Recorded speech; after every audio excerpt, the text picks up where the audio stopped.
Seja muito bem-vindo ao Cantinho Teológico. Meu nome é Gustavo Luiz. Eu estava recentemente falando em sala de aula que se você pegar o seu dinheiro suado e comprar um monte de versões de Bíblias em português, você estará, na verdade, gastando dinheiro.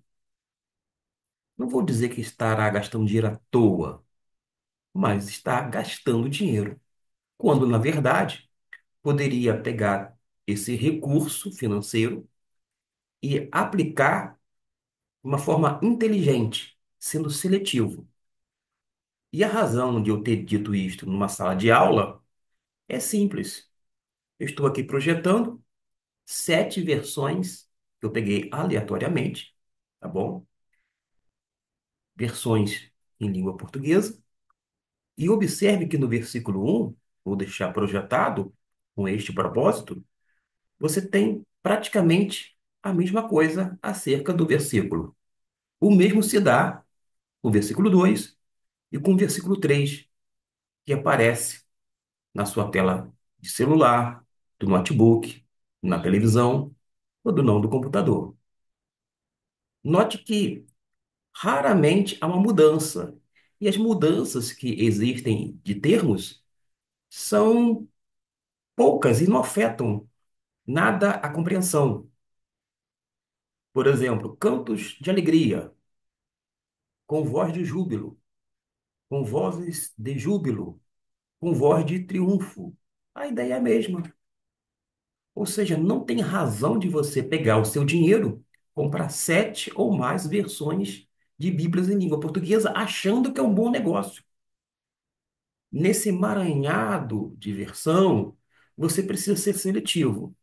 Primeiro, qual é a versão que vai atender à sua necessidade e à sua condição? Se você, por exemplo, tem um grau de instrução baixo ou pouca instrução, a nova tradução na linguagem de hoje lhe será muito útil. Agora, se você quer uma versão por conta do seu vocabulário, do seu grau de instrução, um tanto mais, digamos, rebuscado, você pode optar pela Almeida Corrigida Fiel. Mas você pode fazer uso de uma tradução dinâmica ou, quando não, literal. Neste caso, dentro da proposta aqui, em termos de apresentação, temos a literal Almeida Corrigida Fiel, aqui é a versão apresentada de 2007, e a NVI, uma literal e a outra dinâmica. A nova tradução na linguagem de hoje é uma tradução também dinâmica. Percebeu? Você pode fazer um emprego bom do seu dinheiro e não simplesmente comprar um monte de versões que, no final das contas, é trocar 6 por meia dúzia. A não ser se você quer comprar diversas versões para distribuir. Isso mesmo, distribuir para as pessoas. Quer presentear o seu colega, o seu amigo de trabalho, enfim, alguém do entorno da sua vizinhança, etc e tal. Ah, fique à vontade. Pegue qualquer uma dessas versões ou as que estão no mercado evangélico brasileiro e faça essa aquisição com esse intuito de presentear. Mas não faz sentido ter dezenas e dezenas de versões que são praticamente iguais. Só vai mudar algumas palavras que não afeta em nada, vou dizer assim, o conteúdo, de um modo que seria muito mais vantajoso, por exemplo, você começar a fazer uma comparação entre aspas. Seria mal comparando. E eu vou explicar no final do vídeo a razão desta expressão, do mal comparando. Você pode, então, comprar ou adquirir, ter em mãos 2 versões, uma literal e a outra dinâmica.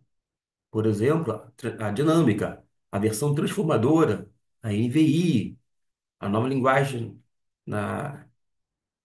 de hoje, e assim por diante. E a literal, como a Almeida Corrigida Fiel. 2 versões evangélicas ou protestantes, Aí você pega outras versões católicas, tipo Bíblia de Jerusalém, Ave Maria, Peregrino e etc e tal. Já está começando a melhorar em termos de conteúdo, porque a versão católica vai ajudar muitas vezes a compreender adequadamente o teor bíblico, porque nós sabemos que não existe versão perfeita, mas uma pode complementar a outra no tocante àquele texto estudado, percebeu? Mas não para por aí. Adote ou adquira uma Bíblia ecumênica. A TEB, a tradução ecumênica, é importante para todo estudante da Bíblia, porque desta forma você vai fazer, entre aspas, as aspas é por minha conta, naturalmente, uma comparação. Agora, por causa de que eu falei mal comparando ou coloquei aspas na comparação? Ora, meus irmãos, porque para você saber se realmente uma versão está mais próxima, quando não é exata, ao que diz a Bíblia, você precisa ter entendimento das línguas originais, o grego e o hebraico. Você precisa desse elemento linguístico para certificar que a Almeida Corrigida Fiel, a NVI, a Ferreira de Almeida, quando não a nova tradução na linguagem de hoje, a João Ferreira de Almeida corrigida, a King James na versão portuguesa, quando não a João Ferreira de Almeida atualizada. Se estas Bíblias aqui, por exemplo, que você está vendo, se elas já estão de acordo com as línguas originais, que são aqueles manuscritos mais antigos, ou se faz jus realmente, ou seja, está de uma forma exata aquilo que de fato está devidamente registrado. Caso contrário, a sua opinião será boa para você, mas não vai servir de critério, porque a nossa opinião não vai ser critério para ninguém, tampouco para você e para mim.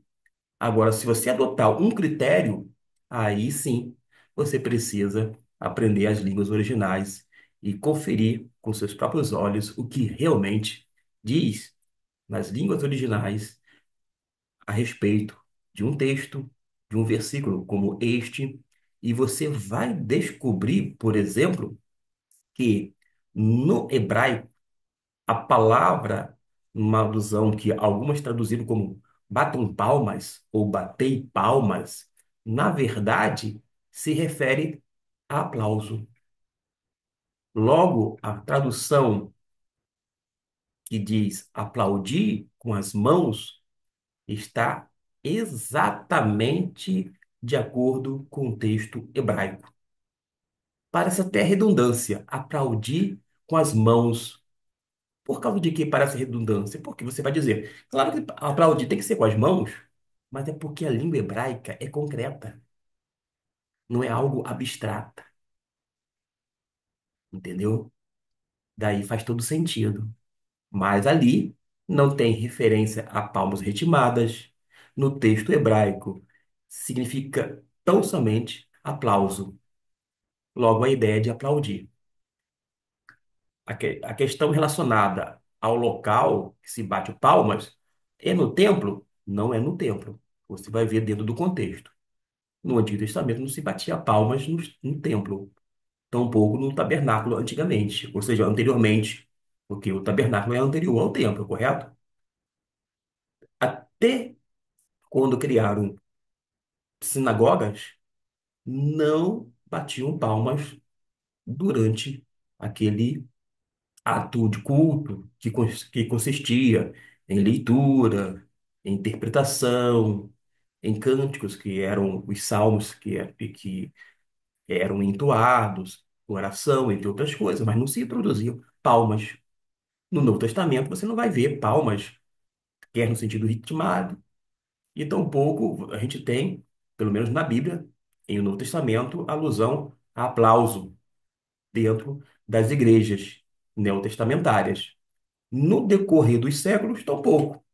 Agora você vai observar que as palmas ritmadas são parte de um fenômeno recente das igrejas evangélicas, protestantes, etc. e tal.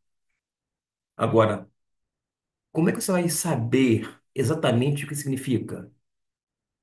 Como eu disse anteriormente, aprendendo as línguas originais, para que você tenha uma noção linguística, naturalmente, do contexto, a questão política, social, econômica, religiosa, entre outras coisas. Para isto, você vai se debruçar em versões que são boas, é verdade, mas se valer de bons materiais, recursos para estudar a Bíblia cá entre nós, preferencialmente recorrendo às línguas originais. Que você possa fazer um bom investimento com dinheiro que chegue às suas mãos. Quer comprar as versões que estão no mercado para presentear? Faça isso. Não hesite. Presenteie pessoas que não têm uma Bíblia sequer.